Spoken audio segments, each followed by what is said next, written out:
Hi everyone, आज की इस वीडियो के अंदर मैं प्राइस राइज की ही बात करूंगा। MG ZS EV की तो मैंने ऑलरेडी वीडियो डाल दी थी। उसके अलावा जो बाकी कार ब्रांड्स हैं जो अपने वेरियस मॉडल्स के प्राइसेस बढ़ा रहे हैं, मैं उसकी इन्फॉर्मेशन आपको दूंगा ताकि बाय चांस इनमें से कोई गाड़ी अगर आप लेने जाओ या बुक कराने जाओ तो आपको जोर का झटका थोड़ा धीरे से लगे, so that you are already prepared कि भी इसके रेट्स तो इन्होंने ऑलरेडी बढ़ा दिए हैं। क्योंकि कई बार लोगों को अवेयरनेस नहीं होती है, धीरे धीरे गाड़ियों के प्राइसेस बढ़ते रहते हैं और फिर बाद में कस्टमर को लगता है कि अरे ये गाड़ी तो इतने की थी, इतनी महंगी होगी।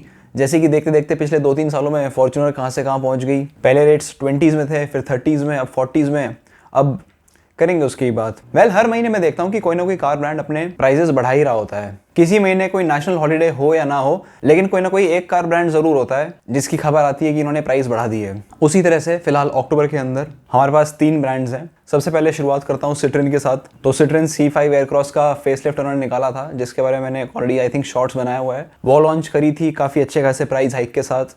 अब बारी आई है उनकी जो दूसरी छोटी गाड़ी है सिट्रिन C3। मुझे वैसे पहले से लग ही रहा था कि इन्होंने C3 के प्राइसेस थोड़े से कम्पिटिटिव इसलिए रखे हुए हैं क्योंकि C5 इनकी ज़्यादा बिक नहीं पाई और C3 के थ्रू ये अपने आप को दोबारा रीइंट्रोड्यूस करना चाहते थे मार्केट में to be a well known brand. So इनको लगा कि C3 को थोड़ा सस्ता कर लेते हैं, इसकी सेल्स अच्छी होंगी और कंपनी का नाम भी चारों तरफ फैलेगा। शुरू में काफ़ी सारी बातें हुई थी कि C3 तो बहुत सस्ती होगी, इसके 90% से ज़्यादा पार्ट्स जो हैं वो लोकलाइज्ड हैं, ज़्यादातर वेंडर्स इसके आसपास ही हैं, मतलब इसका जो प्लांट है उसके 100 किलोमीटर के रेडियस के अंदर ही इसके सारे पार्ट्स अवेलेबल होंगे, तो ये तो बहुत सस्ती होगी। और उस सस्ते के चक्कर में लोकलाइजेशन के अलावा काफ़ी सारी जो बेसिक चीज़ें हैं वो सब इन्होंने उठा के एक्सेसरीज में डाल दी और बिल्कुल बेयर मिनिमम चीज़ें इन्होंने स्टैंडर्ड मॉडल में रखी। फॉर एग्जांपल अलॉय व्हील्स हैं जो कि यूजुअली सारी गाड़ियों के टॉप मॉडल्स में आते हैं, वो इन्होंने एक्सेसरी में डाल दिया, स्टैंडर्ड से वो हटा ही दिया। टॉप मॉडल के अंदर भी स्टैंडर्ड में अलॉय व्हील्स नहीं है। और बाकी auto AC, auto fold mirrors, electrochromic mirrors, ये सब तो इन्होंने बिल्कुल ही स्टैंडर्ड एक्सेसरी ऑप्शंस सब चीज़ों में से हटा रखा था कि भी इसके प्राइसेस थोड़े कम ही रहे, क्योंकि हर चीज़ ऐड करने से कॉस्ट बढ़ती है। और ऑटोमेटिक वेरिएंट भी इस चक्कर में आया नहीं। और खैर जब कार लॉन्च हुई थी तो प्राइसेस भी 5.71 से शुरू हो रहे थे, जो कि दिखने में तो काफ़ी अच्छे लग रहे थे,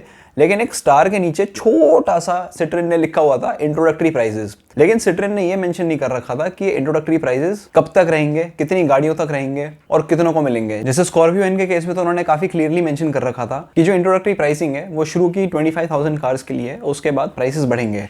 लेकिन C3 के केस में ऐसा कोई फिक्स नंबर नहीं था। सो कहीं ना कहीं हमें पता था कि प्राइसेस बढ़ेंगे तो सही, पर कब बढ़ेंगे वो पता नहीं। आ गया वो टाइम, बढ़ा दिए प्राइसेस 4 अक्टूबर से बाय अप टू ₹17,000। अगर वेरिएंट वाइज बात करूं तो नेचुरली एस्पिरेटेड के अंदर एक लाइव वेरिएंट आता है, एक फील वेरिएंट आता है और टर्बो में तो सिर्फ एक फील वेरिएंट आता है।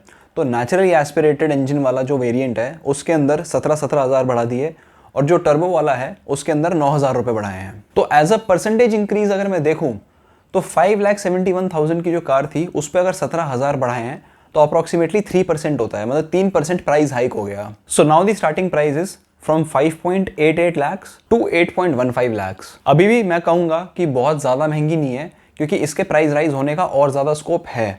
क्योंकि जो इंटरनेशनल वेरिएंट्स हैं C3 के, इनफैक्ट जो ब्राज़ील वाला वेरिएंट है C3 का, उसमें काफ़ी सारे फीचर्स हैं जो एडिशनल है, जो कि इंडियन स्पेक में मिसिंग है। इनफैक्ट उनके माँ तो एक 6 स्पीड ऑटोमेटिक ट्रांसमिशन भी आता है, जो कि होपफुली इंडिया में शायद अगले साल आ जाएगा। एंड धीरे धीरे हो सकता है 6 स्पीड ऑटोमेटिक के साथ साथ जो बाकी के वेरिएंट्स हैं उनके अंदर भी कोई फीचर अपग्रेड आ जाए, और हो सकता है कि इतने से फीचर्स ऐड करने के बाद प्राइसेस इतने ज़्यादा ऐड हो जाएं, जो कि काफ़ी सारी कार कंपनीज करती हैं। प्राइस थोड़ा ज़्यादा बढ़ा दो, थोड़े से फीचर्स डाल दो और उसके बाद दिखा दो कि फेसलिफ्ट है, रिन्यूड एंड अपडेटेड कार है, इसमें और भी ज़्यादा चीज़ें हैं, जबकि marginal increase in cost, marginal increase in number of features के साथ कई बार प्रोपोर्शनल नहीं होता। लेकिन कस्टमर्स को ऐसा लगता है कि चलो भाई पिछली गाड़ी के मुकाबले इसमें ये चीज़ ज़्यादा है, तो प्राइस अगर बढ़ा दिया तो कोई बात नहीं। तो ये एक्चुअली प्राइस बढ़ाने के कई बार तरीके भी होते हैं, थोड़े से ज़्यादा फीचर्स दे दो, प्राइस थोड़ा ज़्यादा बढ़ा दो, ताकि कस्टमर को लगे कि कोई बात नहीं, वो एक्सेप्ट कर ले। लेकिन खैर इस बार इन्होंने जो 17,000 रुपये गाड़ी के बढ़ाए हैं उसमें इन्होंने कोई फीचर एडिशन नहीं करा है, ना ही इन्होंने कोई ऑफिशियल रीज़न दिया है।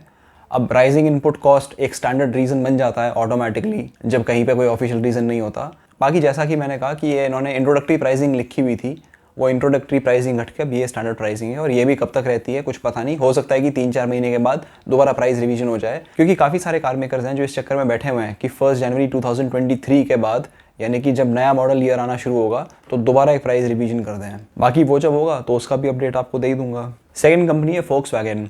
फोक्सवैगन वालों का थोड़ा सा ना कॉन्फिडेंस बढ़ गया, क्योंकि अभी recently I think end of सितंबर के अंदर इन्होंने काफ़ी बड़ी न्यूज़ निकाली थी कि जब से हमने फोक्सवैगन वर्टिस लॉन्च करी है तब से हमने 5,000 वर्टिस बेच दी। तो 5,000 वर्टिस बेचना इनको शायद काफ़ी बड़ी चीज़ लग रही थी, इसलिए मीडिया में इतना ज़्यादा ये चीज़ हाईलाइट हो रही थी। एंड इसी खुशी में इन्होंने शायद Volkswagen के भी across all the models and variants सबके प्राइसेस बढ़ा दिए हैं। एक चीज़ है जिसका घटा है वो मैं बताऊंगा अभी। सबसे पहले बात करते हैं Volkswagen Virtus की ही। सो इसमें एक 1 लीटर इंजन मॉडल आता है, एक 1.5 लीटर आता है। 1.5 लीटर अपना GT प्लस है और 1 लीटर इंजन के अंदर आते हैं इसमें कंफर्ट लाइन, हाई लाइन और टॉप लाइन। टॉप सबसे महंगा है और कंफर्ट लाइन सबसे बेस वेरिएंट है। कंफर्ट लाइन का यानी कि बेस वेरिएंट का 10,000 बढ़ाया है। जो बीच वाला हाई लाइन है उसके 20,000 रुपये रेट्स बढ़ा दिए और जो सबसे महंगा टॉप लाइन था उसका 28,000 रुपये बढ़ा दिया और जो 1.5 लीटर वाला वेरिएंट था GT प्लस वो 50,000 रुपये बढ़ा दिया। अगर मैं परसेंटेज इंक्रीज इन प्राइस की बात करूं तो वर्टिस कंफर्ट लाइन जो कि 11,22,000 की थी उसको 10,000 बढ़ा दिया है। So percentage increases 0.9%। और अगर मैं बात करूं GT प्लस की तो ये पहले 17.92 लाख की थी और 50,000 बढ़ा के इसका प्राइस हो गया है 18.42 lakh, which is a percentage increase of 2.8%। अब बात करते हैं Volkswagen की कॉम्पैक्ट एसयूवी। सो इसके अंदर भी कंफर्ट लाइन, हाई लाइन और टॉप लाइन है और 1.5 लीटर के अंदर GT प्लस है। लेकिन 1 लीटर इंजन का जो टॉप लाइन है उसके अंदर एक एनिवर्सरी एडिशन भी आता है जिसका मैंने ऑलरेडी एक शॉर्ट्स बनाया था और डिटेल्स उसके अंदर शेयर करी थी। सो कंफर्ट लाइन और हाई लाइन इनका 16,000 बढ़ा दिया और टॉप लाइन का 26,000 बढ़ा दिया। लेकिन इनके जो एनिवर्सरी एडिशंस थे जो कि बेसिकली डीलरशिप लेवल पे कुछ एडिशनल एक्सेसरीज थी to distinguish it from the normal car, ये दिखाने के लिए कि भी गाड़ी को 1 साल हो गया है, उसमें क्या था कि जो एक्सेसरीज थी वो 30,000 रुपये ज़्यादा की थी। तो जैसे टॉप लाइन जो कि पहले 15.4 लाख का था तो top line anniversary edition 15.7 lakh की थी। तो एनिवर्सरी एडिशन का इन्होंने 30,000 रुपये घटा दिया है। तो बेसिकली आप ये मान के चल सकते हो कि जो वो एक्सेसरीज हैं उसके जो एडिशनल 30,000 रुपये आपको देने पड़ रहे थे अब वो नहीं देने पड़ेंगे। अब बात करते हैं GT की और GT प्लस की। तो GT का 16,000 रेट बढ़ाया है और GT प्लस उसके सबसे कम 11,000 रुपये बढ़ाए हैं। इसका मतलब कि जो एनिवर्सरी एडिशन था वो कुछ खास मेरे ख्याल से सक्सेसफुल हो नहीं पाया, ज़्यादा बिक नहीं रहा था और इसलिए उसके 30,000 घटा दिए हैं कि भी चलो इसके रेट थोड़े कम कर दो, निकल जाएगी। और अब बात करते हैं फिलहाल Volkswagen की जो सबसे बड़ी और सबसे महंगी कार जो इंडिया में बिक रही है, Volkswagen Tiguan, जो कि Volkswagen Touareg की छोटी बहन है। तो इसका प्राइस सबसे ज़्यादा बढ़ाया गया है 71,000। तो ये पहले 32.79 लाख की थी, अब ये 33.5 लाख रुपए की हो गई है। अगर परसेंटेज इंक्रीज की बात करूं तो 2.2% हाइक है और रीजन Volkswagen वालों का भी कोई रीजन नहीं है, राइजिंग इनपुट कॉस्ट। अब आते हैं हमारे एक ऐसे ब्रांड की तरफ जो कि धीरे धीरे प्राइसेस बढ़ाए जा रहे हैं ये सोच के कि कस्टमर्स को एहसास नहीं हो रहा होगा। लेकिन कस्टमर्स हमारे ऐसे हैं कि एहसास हो तो रहा है लेकिन फिर भी माफ़ कर देते हैं कि चलो कोई बात नहीं, गाड़ियाँ अच्छी हैं, झेल लेंगे, सह लेंगे। आपको वैसे समझ में आ ही गया होगा कि कौन सी गाड़ी है, और अगर ना भी समझ में आया हो तो मैं एक छोटा सा हिंट देता हूँ। आईफोन के अलावा ऐसी कौन सी चीज़ है जो कि अपने रेट बढ़ाती रहती है फिर भी हमारे कस्टमर्स बेचारे जैसे तैसे लोन ले लो के उस चीज़ को पाने की चाह में लगे रहते हैं, क्योंकि वो एक बहुत बड़ी स्टेटस सिंबल है। आप लोगों को पता ही चल चुका होगा अब तक तो, हमारी प्यारी टोयोटा फॉर्च्यूनर। वेल, टोयोटा वालों ने फॉर्च्यूनर के ही नहीं सबके प्राइसेस बढ़ा दिए हैं। ब्रेकअप देख लेते हैं एक बार। तो फॉर्च्यूनर का ब्रेकअप समझाने से पहले मैं एक बार आपको बता दूं कि इसके लाइनअप में वेरिएंट्स किस तरह से लाइनअप हैं। सबसे महंगी, सबसे भयंकर, सबसे खतरनाक लुक्स के मामले में नहीं, जेब से जितने ज़्यादा पैसे देने पड़ते हैं मैं उस मामले में कह रहा हूँ। सबसे महंगी GR स्पोर्ट है, उसके बाद एक लेजेंडर है जिसका कि आपको काफ़ी वो व्हाट्सएप स्टेटस टाइप की वीडियोस दिखती होंगी, बैकग्राउंड में पंजाबी गाना चल रहा होता है या कोई दूसरा धूम धड़ाके वाला गाना चल रहा होता है, ये गाड़ी उनमें काफ़ी ज़्यादा नज़र आती है। उसके बाद बात करते हैं स्टैंडर्ड फॉर्च्यूनर की। तो स्टैंडर्ड फॉर्च्यूनर के अंदर 2 इंजन ऑप्शंस आते हैं, 2.7 litre petrol and 2.8 litre diesel. Petrol में सिर्फ 2 व्हील ड्राइव है लेकिन मैनुअल ऑटोमेटिक दोनों है। डीजल में आपको 2 व्हील ड्राइव और 4 व्हील ड्राइव दोनों मिलेंगे और दोनों में ही आपको मैनुअल ट्रांसमिशन और ऑटोमेटिक ट्रांसमिशन मिलेंगे। एक बार ये लाइनअप समझ में आ गया, अब मैं वेरिएंट वाइज प्राइस हाइक समझाता हूँ आपको। पेट्रोल जो कि सिर्फ 2 व्हील ड्राइव में आता है उसका 19,000 बढ़ा दिया है, चाहे मैनुअल हो चाहे ऑटोमेटिक हो। चलो साइड में रखते हैं, चलते हैं डीजल पे। डीजल का भी जो 2 व्हील ड्राइव है उसका 19,000 बढ़ा दिया है, ठीक है।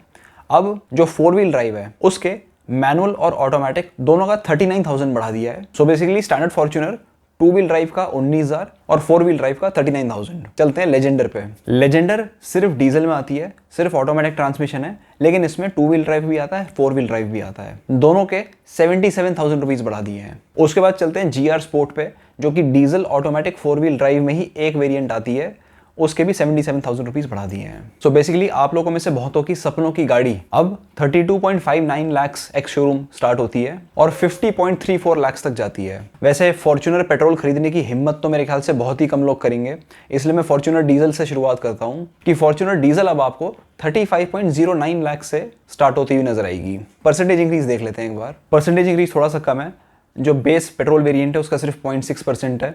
एक्चुअली वो बाल्टी के अंदर थोड़ा सा पानी डाल दो तो पानी का लेवल कितना इंक्रीज हुआ है वो पता नहीं चलता ना। तो 19,000 वैसे तो थोड़ा सा ज़्यादा लगता है देखने में, लेकिन ऑलरेडी प्राइस इतना ज़्यादा है कि वो नेट इफेक्ट 0.6% ही है। तो GR स्पोर्ट का प्राइस इंक्रीज है 1.53%। चलो, जिस तरह से बाकी कंपनीज 2% 2.25% बढ़ा रही हैं, अगर ये 1.5% बढ़ा रहे हैं तो इतना कोई ज़्यादा नहीं है।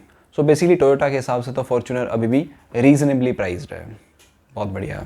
क्रिस्टा की बात करता हूँ, इनोवा क्रिस्टा की। सो इनोवा क्रिस्टा के अंदर डीजल भी आती है, पेट्रोल भी आती है, और दोनों डीजल पेट्रोल के अंदर आपको 4 वेरिएंट्स देखने को मिलेंगे, GX-, GX, VX और सबसे महंगा ZX। सो अगर मैं पेट्रोल वेरिएंट की बात करूं तो GS- के 23,000 बढ़ा दिए हैं, और अगर GX की बात करूं तो उसमें भी मैनुअल ट्रांसमिशन वाले को 23,000 बढ़ा दिया है, ऑटोमेटिक वेरिएंट को नहीं छेड़ा। साथ ही साथ VX और ZX उनके भी प्राइसेस में कोई चेंज नहीं है।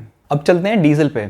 इससे आपको पता चलेगा कि डीजल वाले की कितनी ज़्यादा डिमांड है और क्यों उन्होंने बुकिंग स्टॉप करी है। इनोवा डीजल के अंदर तो GX- से लेके ZX सारे वेरिएंट, सारे मॉडल्स, सबके सीधा 23,000 रुपीज़ बढ़ा दिए हैं। सो फिलहाल जो पेट्रोल वेरिएंट था, जो पहले 17.45 लाख से स्टार्ट हो रहा था, उसको 17.68 लाख कर दिया है, और जहां डीजल का स्टार्टिंग प्राइस 18.9 लाख था, वो 19.13 लाख हो गया है। और जो डीजल टॉप वेरिएंट है, सबसे एक्सपेंसिव, वो पहले 26.54 लाख की थी, अब 26.77 लाख की है। इससे कम से कम एक डाउट क्लियर हो गया होगा, क्योंकि मैंने ऑलरेडी एक बार डिस्कशन करी थी, एक शॉर्ट्स बनाया था मैंने टोयोटा इनोवा डीजल बुकिंग्स जो स्टॉप हो गई उसको लेके। तो कुछ लोगों का डाउट था कि बुकिंग्स स्टॉप नहीं हुई है, ये तो सिर्फ बहाना है, ये तो इन्होंने डीजल की प्रोडक्शन ही बंद कर दी है, अब तो इनोवा डीजल बिकेंगी ही नहीं। कंपनी वाले छुपा रहे हैं, वो कह रहे हैं कि हम बाद में प्रोडक्शन रिज्यूम कर देंगे, पर अब तो गई, अब तो सिर्फ पेट्रोल ही बिकेगी। तो अब आप इससे देख लो कि अगर इन्होंने डीजल वेरिएंट्स के भी प्राइसेस 23,000 रुपये बढ़ाए हैं, तो ऐसा तो नहीं है कि इनको प्रोडक्शन बिल्कुल ही बंद करनी थी। दोबारा कभी ना कभी बुकिंग्स दोबारा स्टार्ट करेंगे। अगर बुकिंग्स नहीं स्टार्ट करनी होती, अगर इसको बंद ही करना होता, तो इसके प्राइस हाइक करने का क्या मतलब बन रहा था। अब बात करते हैं थोड़ी सी टोयोटा की जो प्रीमियम कार्स हैं उनकी। सो टोयोटा कैमरी के प्राइसेस 90,000 बढ़ा दिए हैं, पहले 44.35 लाख की थी, अब 45.25 लाख की है। ऑनेस्टली अब ये देख के मुझे लग रहा है कि स्कोडा सुपर्ब शायद ज्यादा वैल्यू फॉर मनी है। इनकी भी बाद में बात करेंगे डिटेल में। और टोयोटा की सबसे एक्सपेंसिव वेलफायर, जो कि आपको इक्की दुक्की कोई सड़कों पे चलती नजर आती होगी, उसके प्राइसेस 1.85 लाख बढ़ा दिए हैं, पहले 92.6 लाख की थी, अब 94.45 लाख की हो गई है। और वेलफायर इसलिए कम बिकती है क्योंकि वेलफायर का प्राइस देख के आदमी को ये लगता है कि थोड़े से पैसे और मिला के इससे अच्छा तो मर्सिडीज B क्लास ही ले लो। तो ये थे भी कुछ प्राइस हाइक के कार न्यूज अपडेट्स आप लोगों के लिए। इतने सारे प्राइस हाइक्स देख के अब आपको क्या लगता है कि फिलहाल इस मार्केट में कौन सी गाड़ियां हैं जो फिर भी वैल्यू फॉर मनी है और रीजनेबली प्राइस्ड हैं? अपने व्यूज़ कमेंट बॉक्स में ज़रूर बताना। अभी के लिए सिर्फ इतना ही, बाय।